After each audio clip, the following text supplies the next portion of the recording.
এখন বিষয়টা হলো যে সংস্কার, এই গতকালকে নাহিদ ইসলাম বলেছে মৌলিক সংস্কার বলতে ব্যাখ্যা দিয়েছে তিনি যে ক্ষমতার ভারসাম্য, অর্থাৎ তিনি ইঙ্গিত করতে চেয়েছেন, বলছেন ডিটেলে যে যে এই যে এক ব্যক্তিকে সকল ক্ষমতার দিয়ে দেওয়া, যে এটার পরিবর্তন আনতে হবে। হ্যাঁ, রাজনীতিবিদদের অ্যাকাউন্টেবল করতে হবে।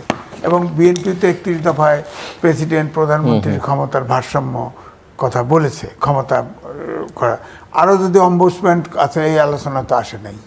আপনি একটা এই 18 কোটি লোকের ভিতরে একটা লোক বাঁচতে পারবেন না, তাকে কিছু রাজনীতিবিদদের বা সরকারকে যে যে কাজগুলি আছে তার ভিতরে কোন কোন সেক্টর অ্যাকাউন্টেবল করতে হলে ওই ব্যক্তিটা নির্বাহভাবে করবে। আপনি একটা অম্বুসমেন্ট অ্যাপয়েন্টমেন্ট দেন।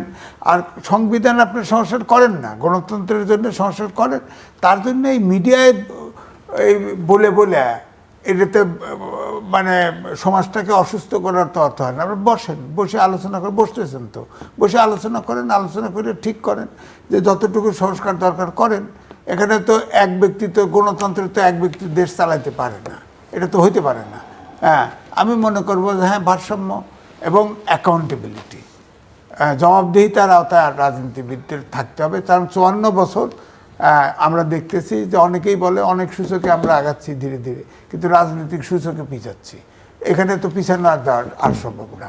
বারবারই আন্দোলন হয়, একটু একটু হয়। যেমন ধরেন এরশাদের 90-এর আন্দোলনে দুদুভাইরও করছে। 90 আন্দোলনের পরে আপনি দেখেন কিছু রিয়েলাইজেশন তো হচ্ছে, নইলে বিএনপি 31 দফা কেমনে দিল? একটা রিয়েলাইজেশন, যে চেঞ্জ সিচুয়েশন। আর এটা তো এই ছাত্র আন্দোলনের আগেই দিছে, হ্যাঁ, 2 বছর আগে দিছে।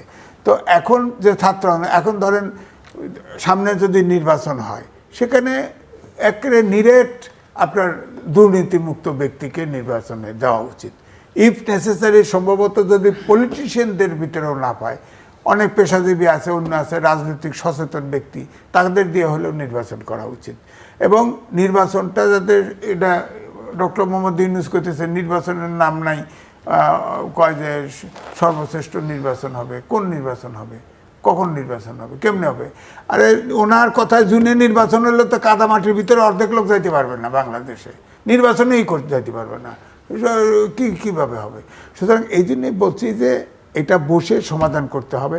এখন যেটা আছে, ধরেন দুদু ভাইয়া বলছে ছাত্ররা, উনি ছাত্রদের প্রতি সিম্পেথি আছে।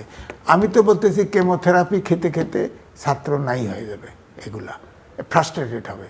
ইলেকশন পর্যন্ত গেলে যারা যাবে একটারও জামানত থাকবে না। ওনারা যদি ভোট দেয় কেউ রিটার্ন করতে পারে, না হলে একটারও জামানত থাকবে না। আমির নির্বাচনে 3টে পার্টি করছিল না, কিংস পার্টি করছে না শেখ হাসিনা, বড় বড় নেতাদের দিয়া 300 সিটে ঘুরে ফিরে প্রার্থী ছিল, একটি প্রার্থীর জামানত থাকে নাই। খেয়াল করে দেখেন, একটি প্রার্থীরা থাকে নাই। এই ছাত্ররা ইলেকশনের শিডিউল দিলে ঢাকার থেকেই বেরোতে পারবে না। উনি 21শে পয়লা বৈশাখের কথা বলছে না, মঞ্চে যে কয়েকজন খাড়া আছে, ওই সামনে 30 জন বসে আছে। ওনারা তো হয়ে গেছে, তো বোঝা গেছে তো ছাত্র নাই তো আর। এখন ছাত্ররা নাই, ছাত্ররা ছাত্রদের সমালোচনা করে, আর ছাত্ররা ওই ঢাকা ইউনিভার্সিটির কয়েকটা হলের ভিতরে ঢুকে পড়ছে। এই ছাত্ররা নিজেদের কারণে নিজেরা ফিনিশ হয়ে গেছে। এই ছাত্ররা আর কোনো সম্ভাবনা নাই। শিক্ষা ব্যবস্থাটাকে ধ্বংস করে দিন না। শিক্ষা ছাড়া এই বিজ্ঞানের যুগে অন্য কোনো পথ নাই দেশ দাঁড় করে রাখা। আপনি যত গণতন্ত্র ভালো করে আনেন, শিক্ষা একমাত্র। আপনি দেখেন ইসরায়েল কয়টা লোক সারা বিশ্ব শাসন করে, কারণ এটা কিন্তু সবচাইতে বড় হচ্ছে তাদের প্রযুক্তি এবং শিক্ষা। হ্যাঁ, এটা মানতে হবে জ্ঞান, ইসরায়েল। যার ফলে দেখেন না, সারা মুসলিম বিশ্বের এই কয়েকটা লোক আমেরিকা থেকে, আমেরিকার 4 ভাগের 1 ভাগ বিশ্ববিদ্যালয়ে ভিসি হলো ইহুদিরা। চিন্তা করছেন লোক কয়টা, কয় লাখ লোক। হ্যাঁ, তো এই জন্যই বলছি যে এখন বিজ্ঞানের যুগে আপনি দেখেন, সৌদি আরবে আমি উমরা করতে গেছিলাম, বিশ্বাস করেন আমি কিন্তু দুঃখ হয়েছে। আমাদের লোকরা ডান্ডা ধরে বেলচা আছে না, লাঠিতে দাঁড় করে থাকে ওয়াক্তের নামাজ ওয়াক্ত শুরু হলে। আর মক্কা এবং মদিনায় দেখছি মসজিদের সামনে দাঁড়ায় থাকে, কারণ তার ভিক্ষা দেন কয় না, দাঁড়ায় থাকে পকেটের ভিতরে। পকেটেলা জামা বানাইছে, আবার দেখছি, খেয়াল করছি, পকেটে ওই দেহরাম নাকি এগুলো গুছিয়ে দিয়ে যায়। আর শ্রীলঙ্কা, নেপাল, এমনকি মায়ানমার, তাদের সব লোক সব লোক দেখেছে অটো মেশিনে বসে বসে পরিষ্কার করতেছে, ঝাড়ু দিচ্ছে, আর এরা ওই একটা দুটা। তখন আমার কাছে দুঃখ হয়েছে যে এই নিশ্চয়ই আমাদের সরকার এই কিংয়ের হাতে পায়ে ধরে এই লোকগুলোর কোনো প্রয়োজন নেই। তো আগামী 5 বছর পরে 10 বছর পরে কোনো লোক বিদেশে যেতে পারবে না, কোনো লোক। আমি ব্যাংককে গেছি, সামি টেপিস হসপিটালে, একটা রোবট 3-4 তলা বিল্ডিং একা ওইভাবেই তৈরি করছে বিল্ডিং, একটা রোবট 4 তলা বিল্ডিং ঝাড়ু দিচ্ছে। ওখানে 50টা লোক লাগতো, একটা রোবট ঘুরতেছে, মানুষ সামনে আছে, অফ হয়ে ঘুরে যাচ্ছে, সে নিজে নিজে মুভ করতেছে। তো এগুলো তো আপনার এই ছাত্ররা পলিটিক্স করবে, যারা ভালো ছাত্র তারা লেখাপড়া করুক, যারা পারে না ব্যবসা করুক, কোনো অসুবিধা নাই, যার যার চয়েস দেন। আর সব স্কুলগুলো সব যে সরকার চালানো, কমিউনিটি পুরা ছাত্র ব্যবস্থা যা সরকার চালানো ব্যস্ত।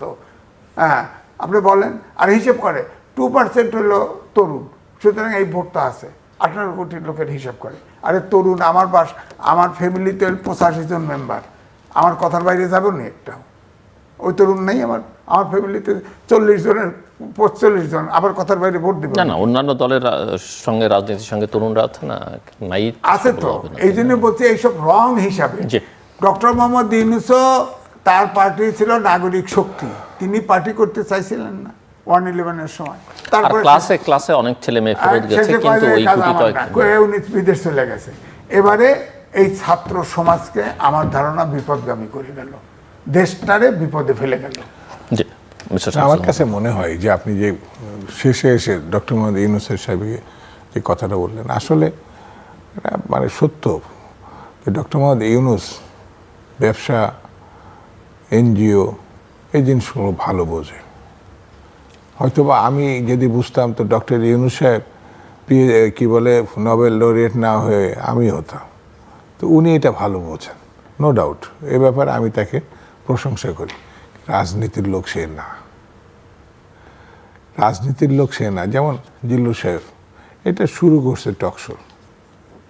জিল্লু সাহেবকে এই জন্যই প্রশংসা করি, কেউ না কেউ কিছু না কিছু শুরু করতে হয়। এই টকশো এখন এমন কোনো টেলিভিশন নাই যে জায়গায় হয় নাই, কিন্তু প্রতিকৃত বলে একটা কথা। ডক্টর মোহাম্মদ ইউনূস অবশ্যই ধন্যবাদ পাওয়ার যোগ্য, কিন্তু তার ক্ষেত্রে, কিন্তু রাজনীতির ক্ষেত্রে তিনি কোনটা করতে হবে, কোনটা করা উচিত, এই জিনিসটা। যেমন সমালোচনা, আমি তার সমালোচনা যখন করি আমি নিজেই কষ্ট পাই যখন আমি দেখি যে তার প্রতিষ্ঠান 6 বছর কোনো কর দিবে না। এটা বাংলাদেশের ক্ষেত্রে এটা দৃষ্টান্ত যে একটা মাত্র প্রতিষ্ঠান তার যে যতগুলো ব্যবসা আছে 6 বছর দিবে না। তিনি কোনো গণতান্ত্রিক আন্দোলনে রাস্তায় ছিলেন না।